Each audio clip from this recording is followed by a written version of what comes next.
Hello student, welcome back to your channel Bright Side Commerce. आज हम discuss करने हैं अपनी वीडियो के अंदर प्रिंसिपल ऑफ मैनेजमेंट के बारे में, यानी कि प्रिंसिपल ऑफ साइंटिफिक मैनेजमेंट। इसके अंदर हम देखेंगे कि प्रॉपर जो टेलर ने जितने भी साइंटिफिक मैनेजमेंट बताए जो कि एक बिजनेस के लिए ज़रूरी है ग्रोथ के लिए, तो वो उसके बारे में हम प्रॉपर इसमें डिफाइन करेंगे। इससे पहले वीडियो के अंदर मैंने प्रॉपर हेनरी फ्योल के जितने भी प्रिंसिपल्स थे उसने अच्छे से उसके अंदर डिफाइन किया हुआ। अगर आपने वीडियो नहीं देखी है तो मैंने डिस्क्रिप्शन में लिंक डाल दिया, वहाँ से आप जाके प्रॉपर उस वीडियो को देख सकते हैं। तो सबसे पहले हम जानते हैं principle of scientific management. F.W. Taylor ने, हेनरी फ्योल ने जो प्रिंसिपल मैनेजमेंट लिखे थे उनके बाद में उन्होंने साइंटिफिक मैनेजमेंट क्यों लगाया, यानी कि उसके अंदर साइंटिफिक क्यों ऐड किया? क्योंकि उनका मेन रीज़न ये मानना था कि अगर बिजनेस के अंदर यानी कि हम जो वर्क करते हैं उसके अंदर अगर मैनेजमेंट के अंदर साइंस का रूल अगर अप्लाई कर दिया जाए तो बिजनेस कहीं ना कहीं एनालाइज करके हम ग्रोथ करवा सकते हैं।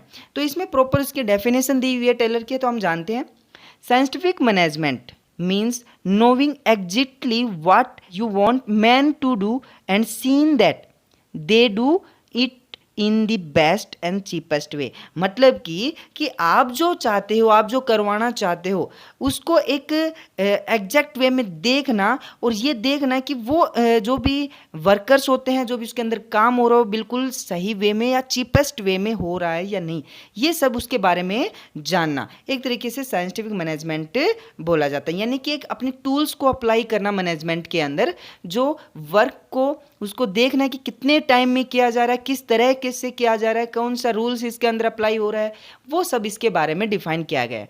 तो चलो इसके अंदर हम देखते हैं कि सबसे पहले इसका जो हम देखेंगे, science not rule of thumb हो गया, harmony not discard, cooperation not individualism, development each and every person to his her greatest efficiency and prosperity. ये अब इसके अंदर हम प्रॉपर डिफाइन करेंगे। इसके अंदर सबसे पहले हमारा आता है कि science not rule of thumb, यानी कि जो पहले जो वर्क होता था, यानी कि बिजनेस के अंदर पहले का क्या होता था कि मैनेजमेंट जैसा थिंक करता, जैसा उसको अच्छा लगा वैसे ही उस काम को करने के लिए बोल देते थे वर्कर को।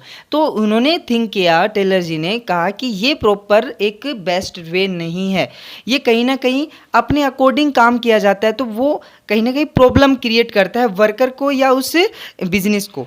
तो उन्होंने क्या कहा कि दिस प्रिंसिपल से that should not get stuck in to set routine with the old technique doing work, rather we should be constantly experimenting development and new techniques which make the work much simplier easier and quicker तरीके से। उन्होंने क्या कहा कि principal से है, बोलते हैं कि हमें है ना प्रॉपर जो अपने जो पुरानी टेक्निक्स के साथ में काम किया जा रहा है मैनेजमेंट के अंदर, यानी कि जो पहले सोचा थिंक किया, हाँ चलो हो गया, उसी के हिसाब से उन्होंने काम कर लिया। अब new techniques best method use develop करने चाहिए उसके, जिससे एक तरीके से वर्क की एफिशिएंसी भी बढ़े और उस काम को इजी तरीके से भी किया जा सके। ठीक है, यानी कि आप बिल्कुल जो वर्क किया जाता है वो लॉजिकल और साइंस बेस पे होना चाहिए प्रॉपर एनालाइज करने के बाद में। ठीक है, उसके बाद में एक पॉइंट इसमें ऐड होता है कि want managers to take decision on the base of logic science rather than the rule of thumb. Rule of thumb क्या बोलता है कि जैसा थिंक किया, हाँ मेरे को ऐसे करना है, तो उसी हिसाब से मैनेजमेंट कर लेता था। ये इसके अंदर नहीं चलेगा। ये बोलते हैं बिल्कुल जो भी वर्क किया जाता है वो बिल्कुल लॉजिक बेस पे और साइंस के अप्रूवल पे होना चाहिए, यानी कि बिल्कुल बेस मानकर ही किसी वर्क को किया जाना चाहिए।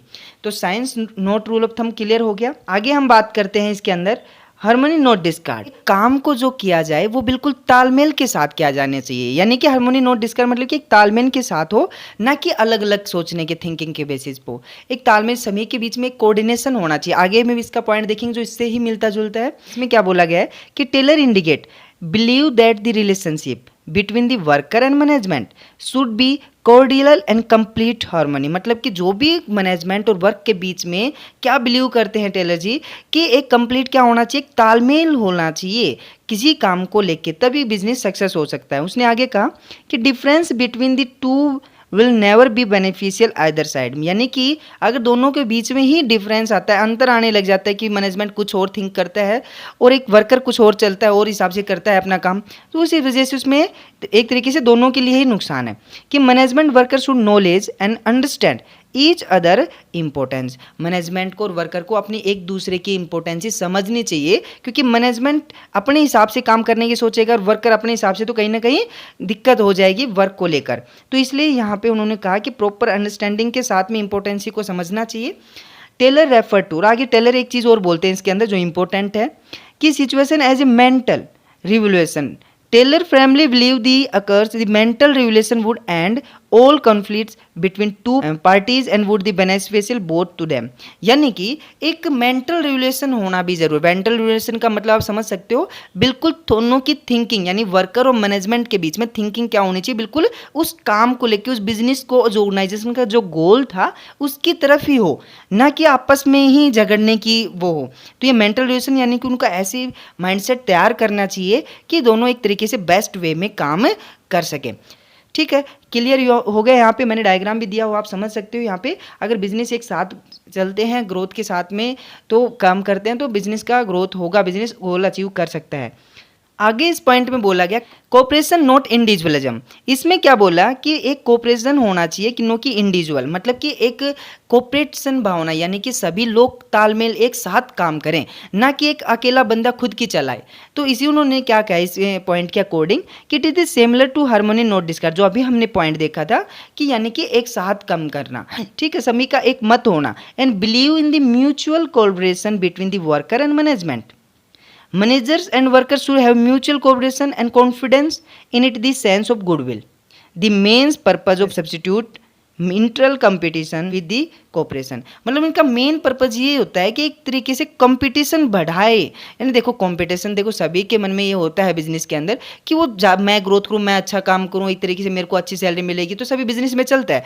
लेकिन ये कैसा होना चाहिए कि कोऑर्डिनेशन, बीच में कोऑर्डिनेशन बनाना जरूरी है। यानी बिजनेस के वर्कर और मैनेजमेंट आपस में उस एम की तरफ देखें, उस काम को जब कर रहे हैं, किसी माइंडसेट को लेके कर रहे हैं, तो एक प्रॉपर क्या होना चाहिए कि कोऑपरेशन होना चाहिए, दोनों के बीच में कोऑर्डिनेशन जरूरी है, जो एक वर्क को करने में हेल्प करता है। ठीक है, क्लियर हो गया पॉइंट। नेक्स्ट और इसका लास्ट पॉइंट इसका आता है ये development of each and every person to his या her the greatest efficiency and prosperity.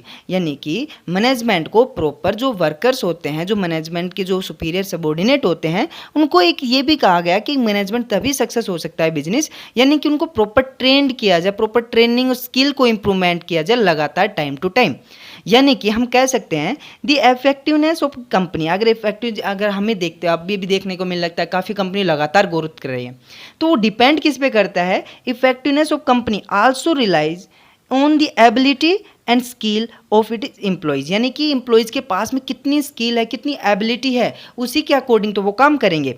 तो you can say that's the implementing training, क्या करना, लगातार उनको ट्रेनिंग प्रोवाइड करना, बेस्ट प्रैक्टिस उनको प्रोवाइड करवाना, लर्निंग सिखाना, नई नई वे सिखाना काम करने के, टेक्नोलॉजी देना उनको, नई नई, जो पहले तो ओल्ड टेक्नोलॉजी यूज कर रहे थे, हम न्यू टेक्नोलॉजी उनके अकॉर्डिंग लेके आना। It is the scientific approach brush up the employ skills. यानी कि साइंटिफिक अप्रोच क्या मानता है, साइंटिफिक किस बात पे फोकस करते हैं टेलर जी, कि लगातार जो वर्कर्स होते हैं उनको एक तरीके से नई ट्रेनिंग प्रोवाइड करवाना, उनकी स्किल को इम्प्रूवमेंट करना, जिससे उसकी एफिशिएंसी बढ़ने स्टार्ट हो जाती है। और जैसे एफिशिएंसी बढ़ेगी तो एक बिजनेस के अंदर उसकी कॉस्ट कम से कम आएगी उस प्रोडक्ट को बनाने में और कहीं ना कहीं प्रोडक्शन करने में। तो इसलिए प्रॉपर उन्होंने कहा कि एक लगातार एम्प्लॉयज़ की स्किल को इम्प्रूवमेंट ज़्यादा ध्यान देना चाहिए और ensure that the training give up the right employees.